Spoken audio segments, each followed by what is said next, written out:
अरे रुको यार, अरे रुको यार, अरे रुको यार। अधिकार रहा है तो वही तो बता रहे हैं। सवाल तुम ही कर लो या जवाब भी तुम ही दे दो। अशोक चौधरी के बारे में हमने पहले ही कह दिया कि ये बिहार का पहला सर्वदलीय नेता हैं। ये बिहार में हम लोग सुनते हैं कि नेता दल बदलता है, लेकिन अशोक चौधरी ने ये तय किया है कि एक ही बार में, एक ही समय में खुद एक दल में, बेटी दूसरे दल में, दामाद तीसरे दल में, तो ये सर्वदलीय नेता हैं। जनता किसी को वोट दे, इन्हीं के घर मलाई मारा जाना है। तो अशोक चौधरी सर्वदलीय नेता हैं जो 57-58 साल में फर्जीवाड़ा से प्रोफेसर बने हैं।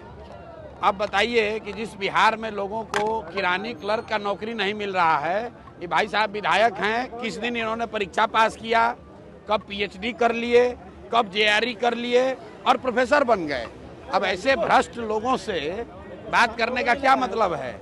जनता इनको पहचान चुकी है। जीवन में चुनाव तो लड़ेंगे नहीं, चुनाव लड़ते तो जनता जमानत भी जब्त कराएगी। लेकिन मंत्री बनकर आजकल सरकारी खर्चे पर बिहार सरकार, बिहार के गरीब जनता के पैसे पर हेलीकॉप्टर से चल रहे हैं। हेलीकॉप्टर से चलने का शौक चढ़ा है, जनता उतार कर ले आएगी रोड पर, तब पता चलेगा 3 महीने के बाद।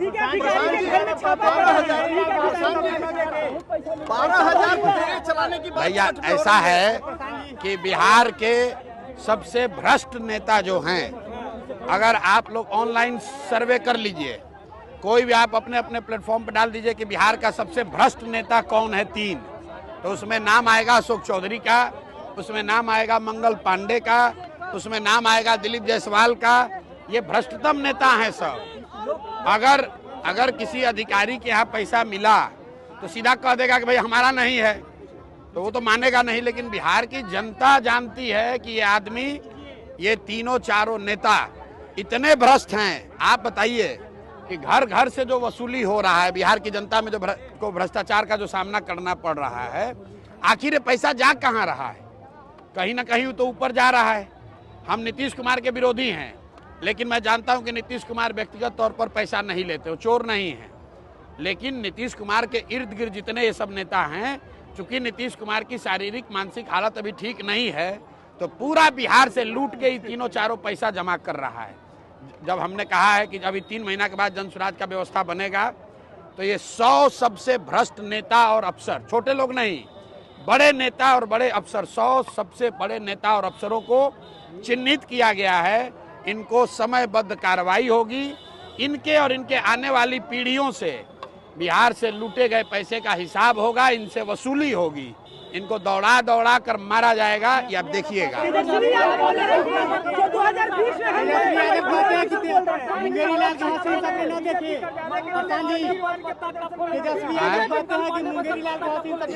मंगल पांडे के बारे में हम लोगों ने बताया कि ये पैसा लेके घर खरीदे हैं। जब कोविड में आप और हम सब लोग परेशान थे, तो बिहार के स्वास्थ्य मंत्री दिल्ली में फ्लैट खरीद रहे थे। आप फ्लैट कहाँ से खरीद रहे थे? दिलीप जायसवाल से पैसा लेकर। तो 25 लाख रुपया तो उन्होंने स्वीकार कर लिया कि हमने लिया है। बाकी का 61 लाख का अभी जवाब नहीं दिए हैं।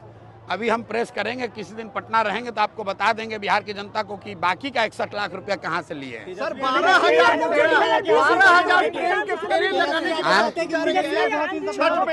किसको आपसे डर है क्या? अच्छा देखिए, सुनिए, रुकिए। ये कह रहे हैं कि तेजस्वी यादव कह रहे हैं कि मुंगेरी लाल के सपने मत देखिए। तो इस बिहार में खाली तेजस्वी यादव और लालू यादव के लड़कों को सपना देखने का अधिकार नहीं है, बिहार के सारे युवाओं को सपना देखने का अधिकार है। ये समझते हैं कि इनके बाप बने, इनकी माँ बनी, अब ये बनेंगे, इसके बाद इनका बेटा बनेगा, तो जन स्वराज इनको ध्वस्त कर देगा। इनको पता नहीं चलेगा, जनता उठाकर फेंक देगी। अभी 20 बरस से बाहर है ना सत्ता से, अभी दिखेगा।